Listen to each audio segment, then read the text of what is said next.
coffee, leaving home at 6:20 p.m. a.m. p.m. would not work for my bosses. And these are my new signs I got. I'm gonna put them on the back. And I took the spare charging cord from Compass because I'm gonna use this now mostly for Ubering. And I woke up this morning and checked the weather, and they said snow is expected in your area. Snow is expected.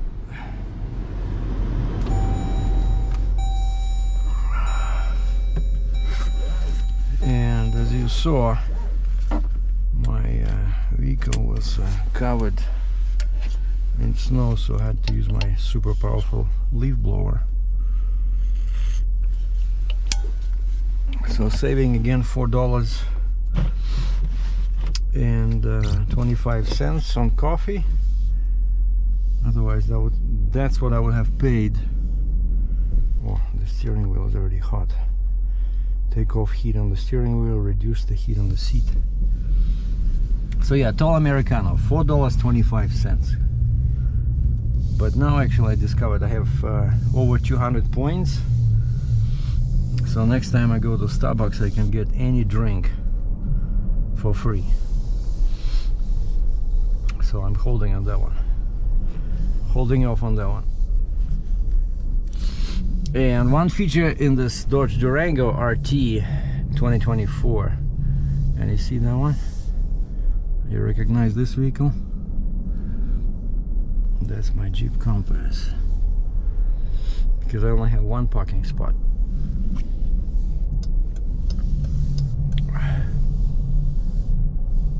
And the one feature I was trying to find, because actually one thing I did, I think I always try, when I buy a new vehicle, I always try to get the window sticker. You know, for some reason this one did not come with it. Usually they put it in a glove compartment, and so on the weekend I emailed the sales guy. I said, hey, could you do me one last favor? I would really love to have a copy of the window sticker, because it lists all the options installed on the vehicle. So I gave him my VIN number in case he forgot who I was. And sure enough, a couple of days later, I received a PDF copy. And it lists, like, there's a bunch of options there.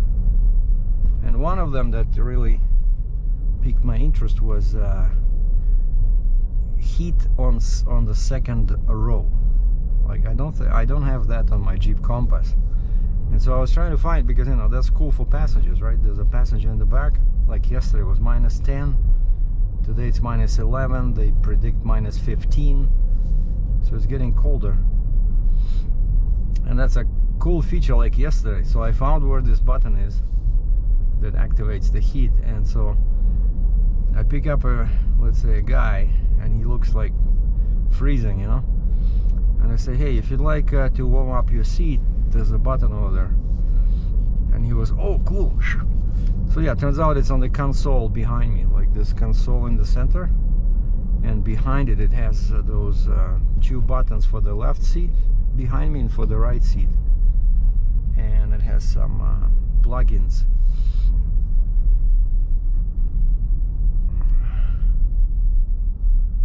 And that's why this thing over here that I'm gonna be sitting on the back, it says, ask me if you need charger, music,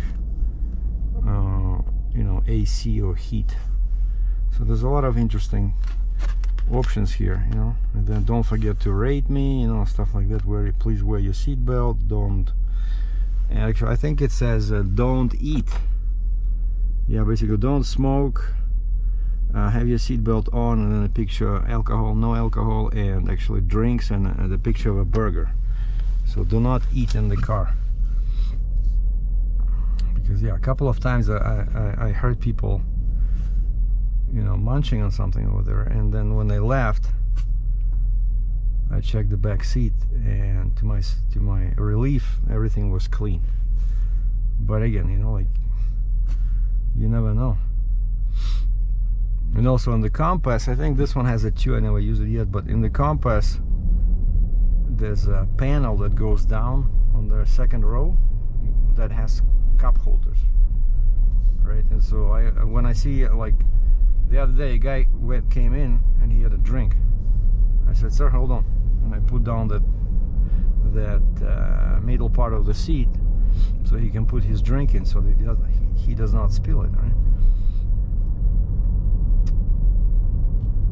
But yeah, so I think this is an ideal vehicle for taxi, because, you know, I have a Sirius XM. If it's like a long ride, I can ask him, you know, would you like some music? What kind of music you like? And I have a few choices here, you know, like contemporary, like what do you call it? Coffee house, which is what they kind of like what they play at Starbucks. Like, this road can be dangerous, you know. Like last winter, there was a guy sitting on a barrier. There's a concrete barrier there on the side, on the corner, and somehow he jumped on that concrete barrier. Like this on the left, it's concrete. Like, it's probably 2 feet tall. Not like this one, but lower. But when there's a lot of snow, the snow covers that. And so I guess you cannot see where the end of the road is. And one of my bosses, he has the same tires. I think I mentioned this, and he says these tires are SHIT. He says, if you want, we can give you tires at cost. I said, okay. So how much at cost would be? He says, well, I got mine for about $1,400 Michelin. Like, holy moly. So I asked my friend in Kalispell, Montana. So what do you think? If it's a rental, shall I put winter tires on?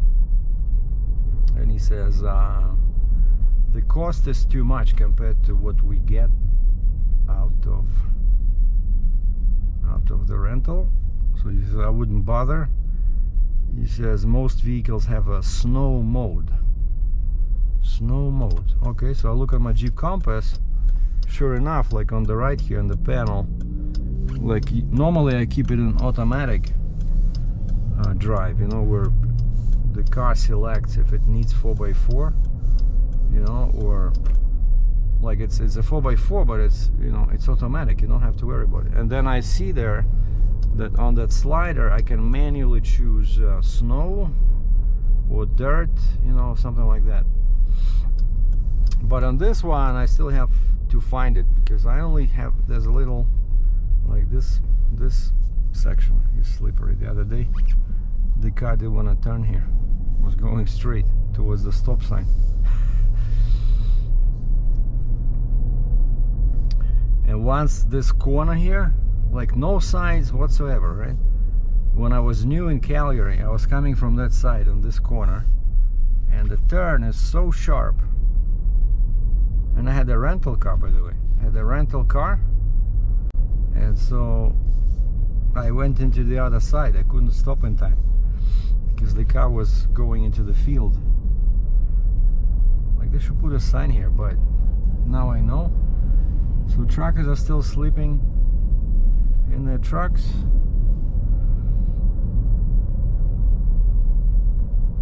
But I don't know, so the car holds the road well. See, like now I'm driving on the snow. So yeah, I'm really having fun with this one. Oh yeah, went out yesterday, did 8 rides. Yesterday was super busy because of the snow. We also had snow. So from 4:30, like they let me off work early because we did all deliveries, all pickups. Yeah, my last one, I think I delivered a scissor lift, and then I picked up a scissor lift in Balzac. And I came back it was like 4 o'clock, and my dispatcher says, "That's it, have a good night." Cool. So I went over to Starbucks, grabbed that overpriced Americano and 2 cheese sticks as my snack, and started both apps, Uber and Lyft. Lyft never did anything for me yesterday. Not a single, like each time Uber was the first to offer me a ride, and so then I would have to turn off Lyft because it doesn't have a pause button, and I just keep using Uber. And so 8 rides, and again I was afraid I would get sucked into some remote location, but I ended up near Highway 16, kind of like northeast, but it was like 16 kilometers from my home. And I said, that's it. So my gross was $75 from 4:30 till 7:30 for 3 hours, which is not too bad. Usually it's $20 an hour, but that's gross. Again, gross without gas or expenses. That's what Uber paid me. Got 2 tips.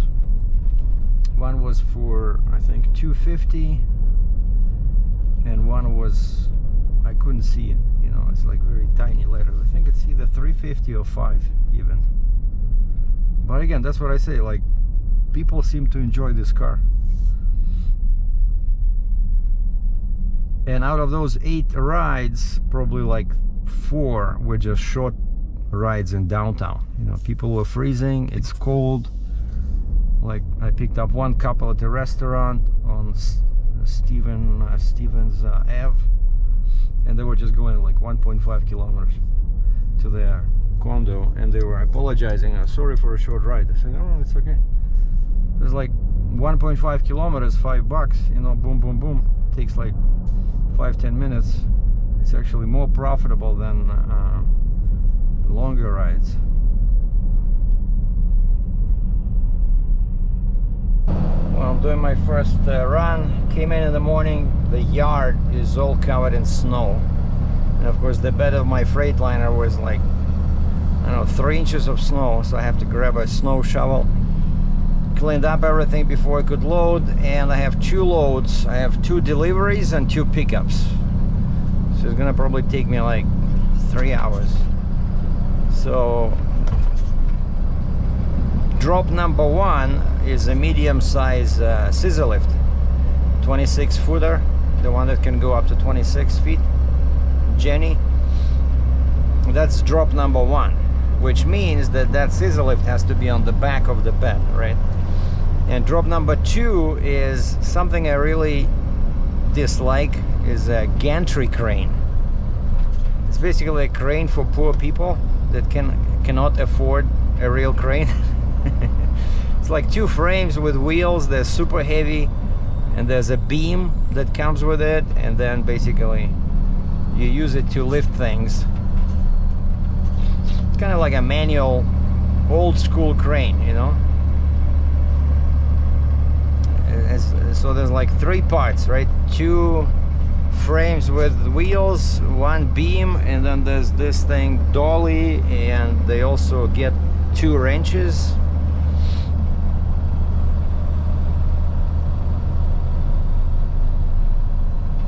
And actually I didn't see any like chains or straps. Like, how do they hook up this stuff?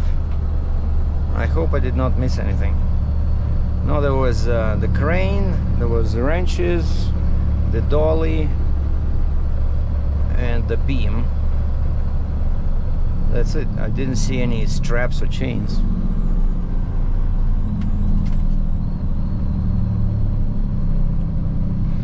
And my delivery is in Northwest. You see, that's why you need winter tires in Calgary. So November 21st, so Thursday.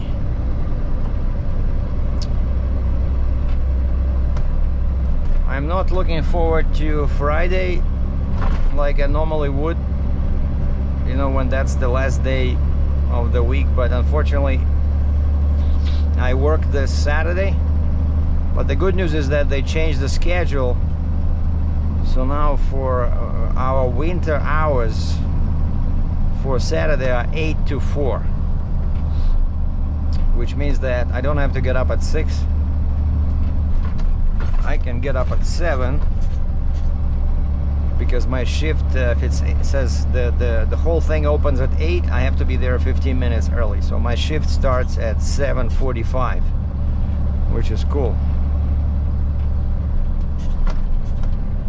Yeah, and had a development on the photography gig economy. Somebody inquired about product photography. So some big company, like a manufacturing company, they are updating their website, and they want new pictures of their products. And they said, we have 150 products.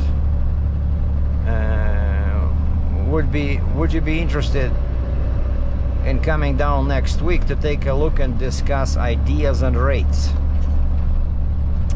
And I'm like, you know, and that's the problem. Like, I said, what are your hours? Can we do it on weekends? And they said Monday to Friday, 8 to 5. I'm like, yeah, I can get a time off from work, but you know, it's not a super great idea, because, well, maybe not Monday. Like, I know Mondays and Fridays are usually very busy at our place, because Monday, you know, some people return equipment for the weekend. Like Friday they would return the equipment because they don't want to pay for Saturday and Sunday if they don't work, right? Like, say there's some kind of a construction site and it's going to be closed on the weekend, so they don't want to pay for Saturday and Sunday. So I have to go get it Friday, and then Monday, of course, they will order it again. And that's why Fridays and Mondays are usually the busiest days in our shop, as they call them. And by shop they mean store. Like the previous guy, that senior driver that got fired, you know, when you do your pre-trip inspection, the book, we don't have to do logs because it's local deliveries and pickups, thank God. So there's no e-logs. I just have to do the pre-trip delivery, I mean pre-trip inspection. And all these other guys, when it says location, you know, like you put your company name, then the second line is, the second spot is location. So to me, as a trucker, the location is yard, Y-A-R-D, yard, right? You're doing the location in the yard. All these other guys, they write shop. Which to me sounds like, you know, shop is, what is a shop? A shop, it's an automotive garage, right?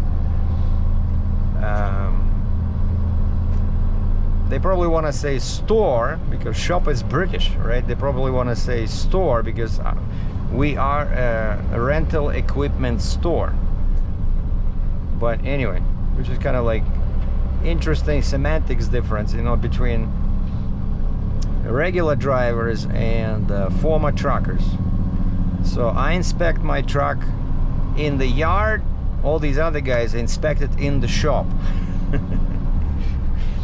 Which again, to me, like, honestly, sounds like the truck broke down and it's in the shop for repairs, and that's where they're doing the inspection,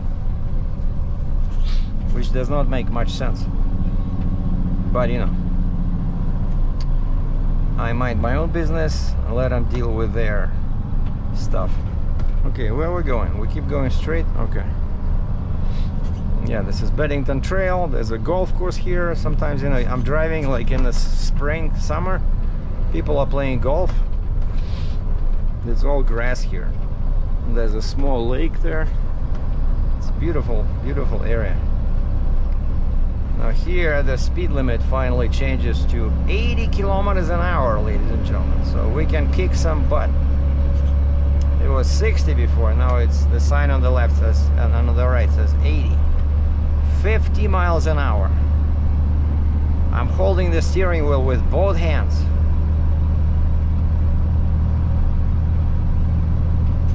Oh yeah, and so these guys, the manufacturing company said, can you come in? And I said, well, I'm busy usually until 5 Monday through Friday. Like, can we do it on a Sunday maybe? Because, you know, you would, because they said urgent. They want to do it, they want to meet next week because they're launching a new website. They want some fresh images. Are you interested? And I said, yeah, I'm interested. I have all the proper equipment. I have a tripod, I have a flash. And then I looked up on Google how much people charge for product photography in Calgary, and holy moly, it's much more profitable than, let's say, regular portrait photography. So turns out most people charge 10 to 20 bucks per picture. $10 to $20 per one photo. And of course there's 150 products, and probably they will not be happy just with one picture of the product, so they will need a few. Now imagine that, even at $10, 150 products, one picture, it's already 1,500 bucks. You know, but if they want 2 or 3, that's what you charge them. You charge them for each photo. Because, you know, it's a big client. So so it turns out, yeah, this product photography is it's big business. If I could, you know, get in, do a good job, and maybe they can refer me to somebody. But again, I asked them about Sunday, and after that they lost interest, and I haven't heard back from them. But you know, I have a responsibility at my work, right? People count on me to show up at 6:45 every morning and 7:45 on Saturday.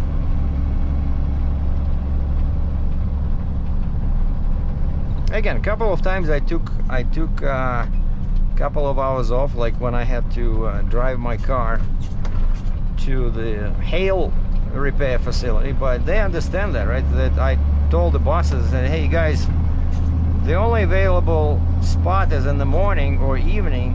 I really need to, you know, take care of this because I don't have anybody else in my household. They said, yeah, no problem. So when you be coming in? I said, well, the appointment is for 8. It's not too far, so it's probably gonna take.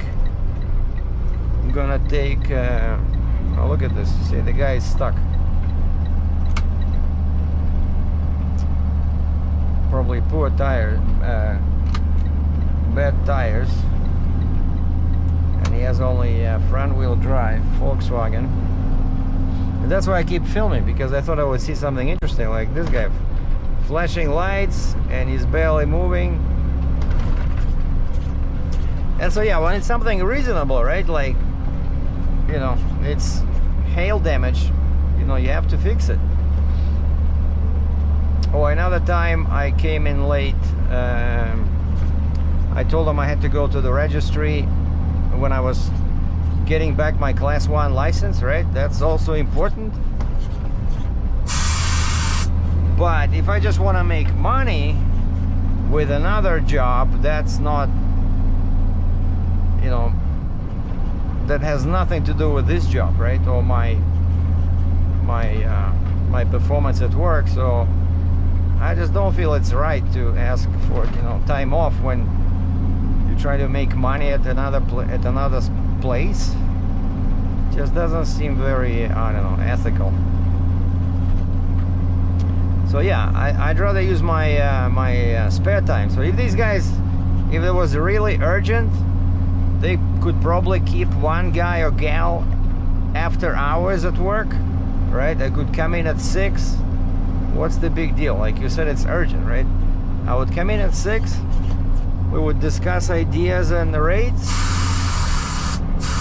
And then again, I can do the photo shoot either after 5 when I get off work or on the weekend. Like this weekend, like I said, I'm working, right? But Sunday I'm free, and next Saturday I'm free, plus Sunday. But again, this is probably a big company, so they don't care. So I probably lost this opportunity. But if they were if these things with photography, you know, were happening, I don't know, every week at least, then yeah, I would probably quit this job and just focus on photography. But unfortunately, it doesn't work that way. Like some pregnant woman wants a maternity photo shoot in the summer for $150, and then a guy wants a Christmas party in December for photographed for $200. You know, it's just, you cannot survive on this. But I know the weddings are a big business, and I was watching videos of some lady on YouTube, and she was saying she never paid for advertising in her life, and she was doing weddings for 10 years, and she charges $10,000 per wedding. So this it's her and her husband, so two you know, primary shooter, secondary shooter, and sometimes they would hire a third person, and they do both videos and photos, but it's like really high end. They have like a booklet they give to people, like a magazine with tips. It's kind of like a high-end operation, you know, but which they can afford because they charge so freaking $10,000 per wedding just for photography and video, you know. And yeah, and she says it's all referrals. It's all referrals because you do a wedding, there's a bunch of people there, right? That's bridesmaids, and bridesmaids, she says, were her constant source of referrals, because some of them would be getting married soon as well, you know. And then, hey, we love the pictures, you know, could you do our wedding? And so yeah, that's how this lady got started. And it doesn't hurt that she's a very good looking, you know, and she's probably in her 30s. So nobody would want to hire an ugly 60-year-old guy, you know, to do their wedding. I'm just saying. Anyway, sorry I digressed. So as you can see, the roads are, well, actually I didn't feel a truck. I didn't feel a truck spin the wheels even once or slide. Okay, we're turning left here. Yeah, basically this delivery is at Midas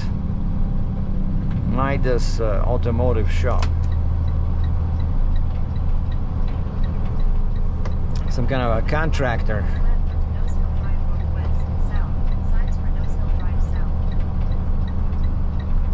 Some kind of a contractor is working inside the shop. I think they're. Oh, now it's sliding. And they need a scissor lift. They're probably doing heating. Actually, the other day I also delivered a scissor lift. There was AC and heat company, and I said, where do you want me to drop it? And they said, well, there's like 3 buildings. We are checking the heating system in each one, in each shop. It's like, you know, a manufacturing plaza, you know, like with different stores and shops. And so I dropped it at one bay door, and they were using it to check, because, you know, winter, right? So that's what people are doing. So people are calling in inspectors for heating systems.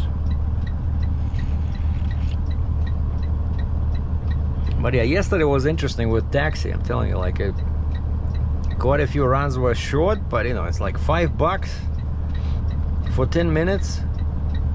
That's $30 an hour. rate, which is much higher than normal, typical $20 an hour.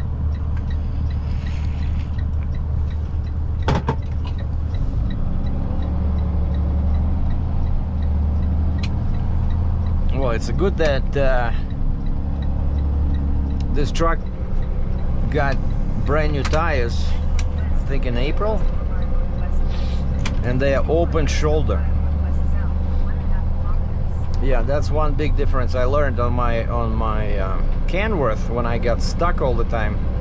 Turns out my tires were closed shoulder, which are no good in the snow, right? So this one has really good tires. I forgot the brand, but oh, the dog looks super happy. And it has the guy was put gloves on the dog's paws, you know, and the dog has the tongue out, you know, looks happy, smiling. They love playing in the snow. Man, how I would like to have a dog, but I'm at work 7 to 5, there's nobody at home, and I live in an apartment, right? But you know, if I lived in a house or something and had a girlfriend or wife, I would definitely look into getting like maybe like a German Shepherd, you know. But again, I never had a dog, you know. It's probably, they said first year you don't sleep. What? I cannot do that.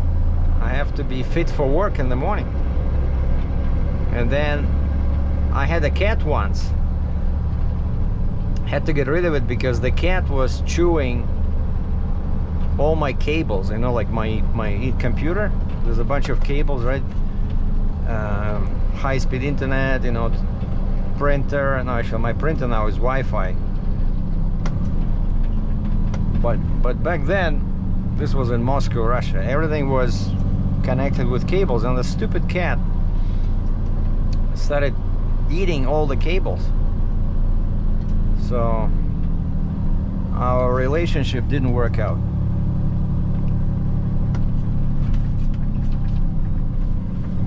See, like these things are treacherous. Like it's downhill. Doesn't look too bad, but it can be icy, and then when you try to stop, you barrel into the vehicle in front of you. So gotta go, as they say, choose your speed based on the road conditions.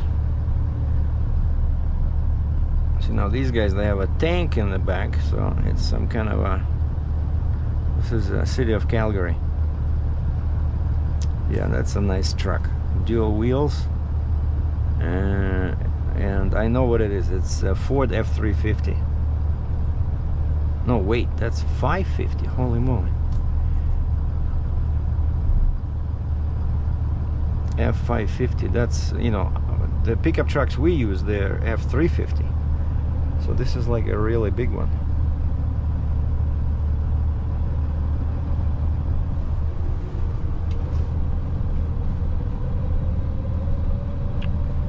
А я еду за туманом и за запахом тайги.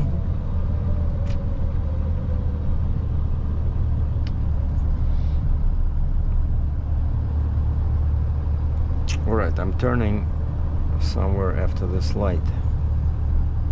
So like this big green area over here. I guess it's this one.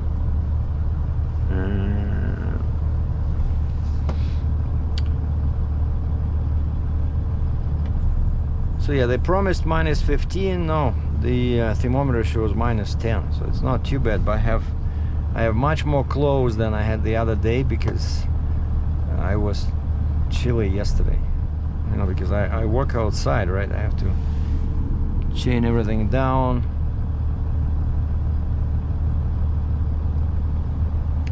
Oh, there must be a school somewhere nearby. See lots of kids walking on the sidewalk.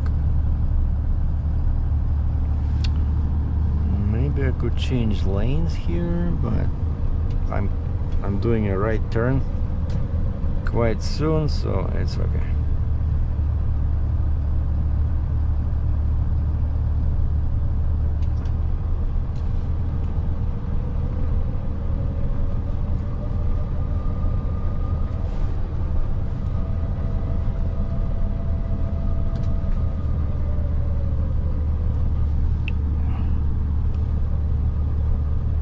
So yeah, today's gonna be fun. So yeah, okay, so drop number 1, scissor lift, and then we're heading out to I forgot which part of Calgary, but to drop off that stupid gantry crane. I put 2 straps on it.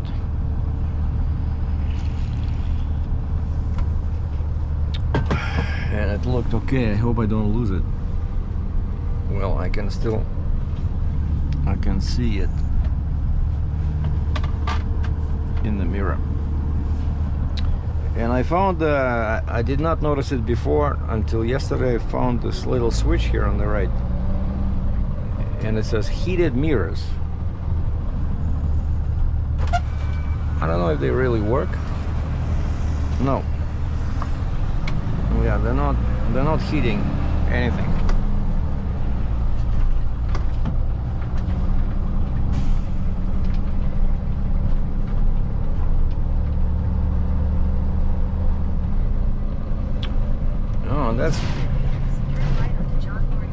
That's where we're turning. John Laurie Boulevard. And after this, I have 1.5 clicks. And the sound you hear is the exhaust brake. So this Freightliner has a 1-stage exhaust brake, which reminds me my Kenworth, with its 605 HP Cummins, had 3 stages on the exhaust. No, but of course over there, you know, I was carrying 50-60 ton excavators, so you need a much more powerful brake. Okay, it's not this light, it's the next one. Okay.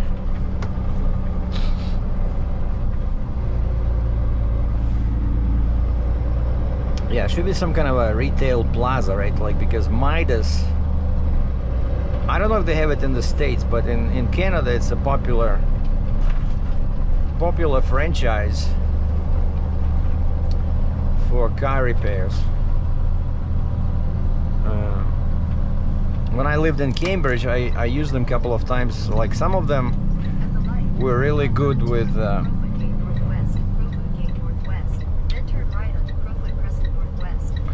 muffler work. And if you saw my older videos, right, so that's what the first mod I always did on all my vehicles was change mufflers to something a bit louder with, you know, throaty sound, like a Flowmaster 50, 40 or 10.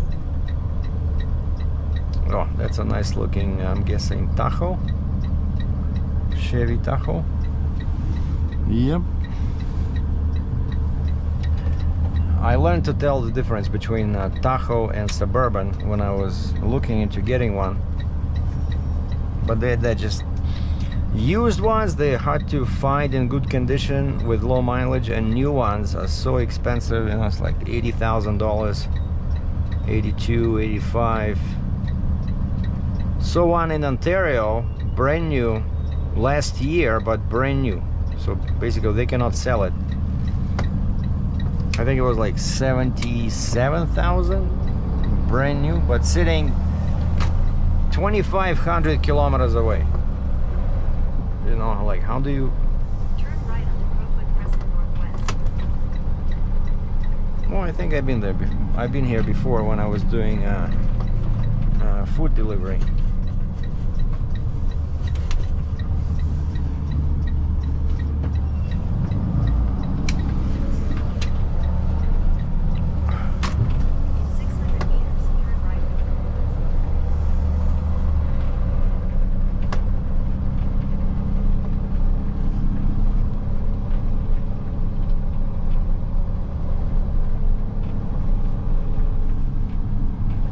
I see a movie theater. Oh yeah, Cactus. I've been here before. Cactus Club Cafe. There's a takeout. I came here, parked over there, and I picked up a couple of orders. This is a very popular restaurant. Oh, we have a Hyundai here. We have a Rona Plus.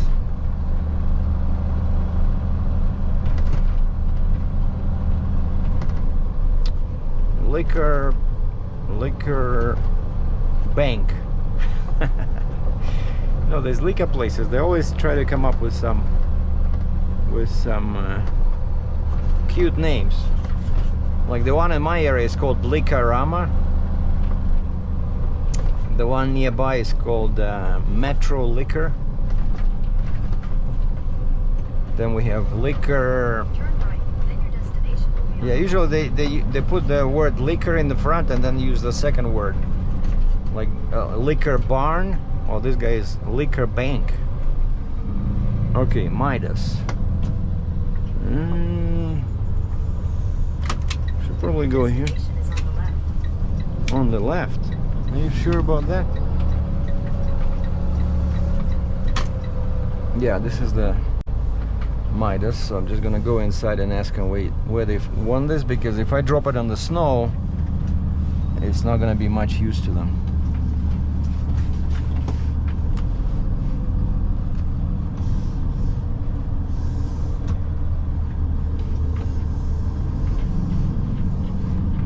So I'm gonna go and ask, where do they want this monster machine? Oh boy, that guy was not happy to see me, you know. Oh, give me 5 minutes. I'm like, 5 minutes? Okay, so I went, took the chains off, you know, and I said, what do you want this thing? Like, I'm not sure I want to drop it on the snow because it has very, you know, slicks for tires. Oh, we're gonna move some cars and just drop it in the bay.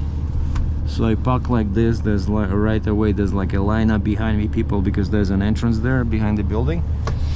So now I'm trying to find a way out of here.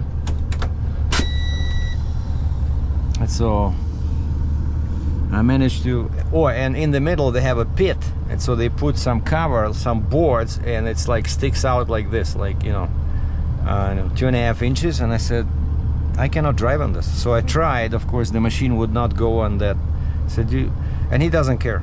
Well, they're installing a furnace. They said it should work, so if you cannot do it, you cannot do it. I mean, I said, you don't really want this, do you?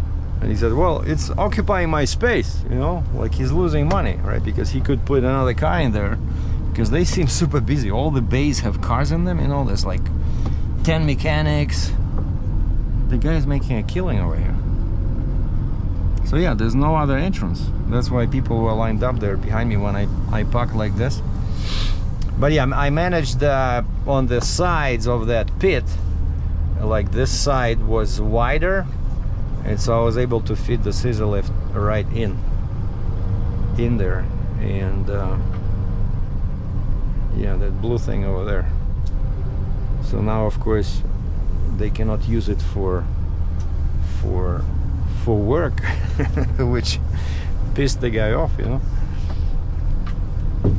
Yeah, but it's funny, right? Sometimes you get this reaction because this machine was ordered by the contractors, but they're coming to install a furnace in his shop, and this guy just doesn't seem to care too much for this machine. Oh, they told me it should work. So anyway, now another interesting story is with this gantry crane. I call, you know, you always call, right? Like that's the policy. The policy at our company, we have to call or text when we coming to deliver or coming to pick up. So I call the guy that's on my paperwork, and it says gantry crane. I work for City of Calgary. I have no idea who is it for. And I said, really? And then I see the name Wajax, and Wajax. It's also like a rental and construction company, you know. I said, I see a name Wajax over here. He says, oh, it's probably, yeah, it's basically it's a wastewater treatment plant, and Wajax has a project going on there. So he says, yeah, but I'm not the guy to call about this.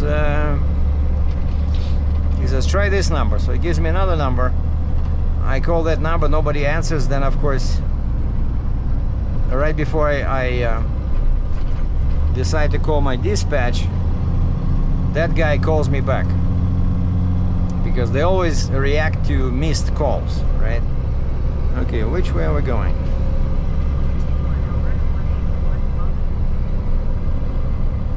Oh yeah, I have to go west. And Google says everything is red. I think it's this one. Yeah, 201 south.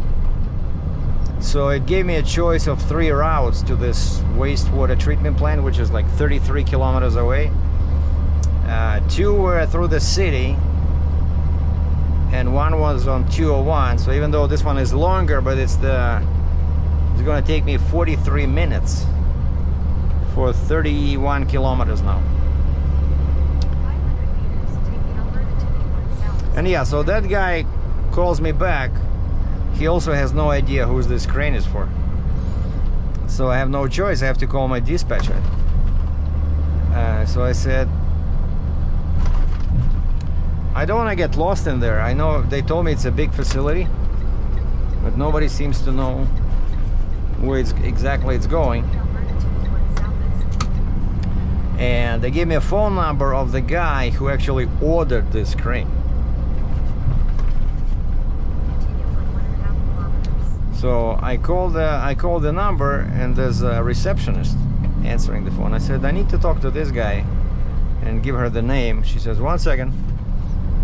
But then there's a voicemail, so I just, okay, normally we don't leave voicemail, but I cannot send him a text since it seems to be a desk phone. So I left him a message. So I said, I'll be there 9:45. Please call a text with instructions where to drop this thing.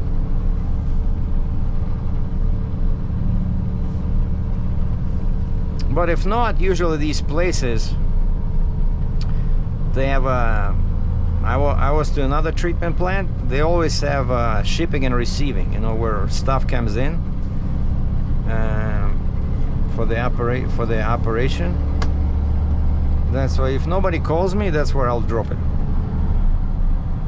And I'll just tell my dispatcher, because I see an email address for this guy who ordered the crane. I'll ask my dispatcher, send him an email saying where we left it.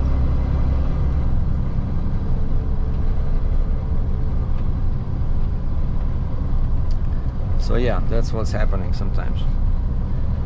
Sometimes people order stuff, they don't tell other people. In 400 meters, take the ramp. And then the driver has to turn himself into a sleuth or detective. Try and solve the mystery. Oh yeah, we're gonna call it the mystery of the gantry crane. Use the left lane to take the Alberta 201 south ramp. Then merge on I remember the stories of, you know, I was in love with Arthur Conan Doyle and Sherlock Holmes stories. And most of his stories had some very interesting names, you know, like the titles. The mystery of the, what was it? The mystery of the blue band or something like that. The mystery of this, the mystery of that. The mystery of the gold coin, you know. So now it's the mystery Alberta 201 west for 3 kilometers. mystery of the gantry crane. That would be a good title for a detective story involving Sherlock Holmes and Dr. Watson. It shows everything red, but I don't see any stop traffic. So yeah, I always try to take, you know, the freeway or the highway as opposed to city roads, because even though they're saying it's worse, but I believe snowplows clean this before city streets. So I should be there in 40 minutes. 9:46 now. Okay, 9:46 a.m. is my ETA. Well, I'll switch it to Glenmore Trail, Highway 8. Continue on Alberta east for 9 kilometers. And that's where they say, yeah, it's all red. They say it's big slowdown over there.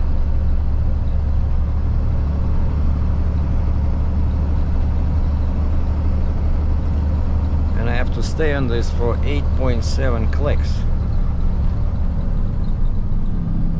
So I don't have a choice. So yeah, T01, the ring road was great.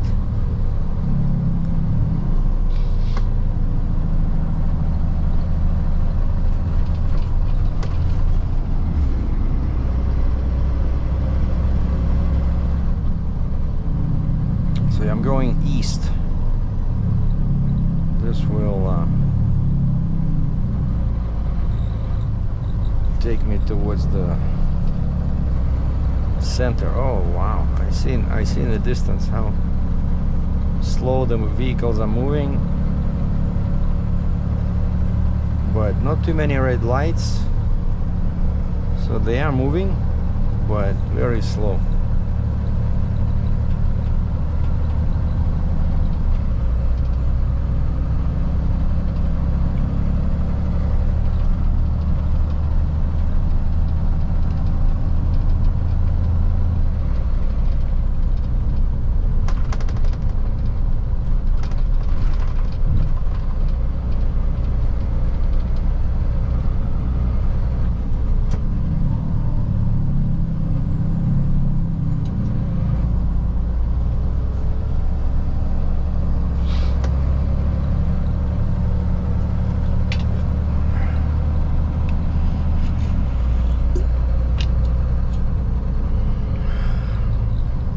Oh, the good news, I don't know if that's good or bad, but in the morning my dispatcher says doesn't seem like we're gonna be very busy with deliveries. For some reason, when it's weather like this, people don't order too many deliveries and too many pickups, I know that many construction sites shut down. And so he says there was like a few 5-6 delivery orders. He says that's all we got. I don't know if we're gonna get more. So the good news is I can go home early, but the bad news, of course, I'm not paid for that. I have to clock out, and that's it. So let's say if I work 5 hours, that's all I get.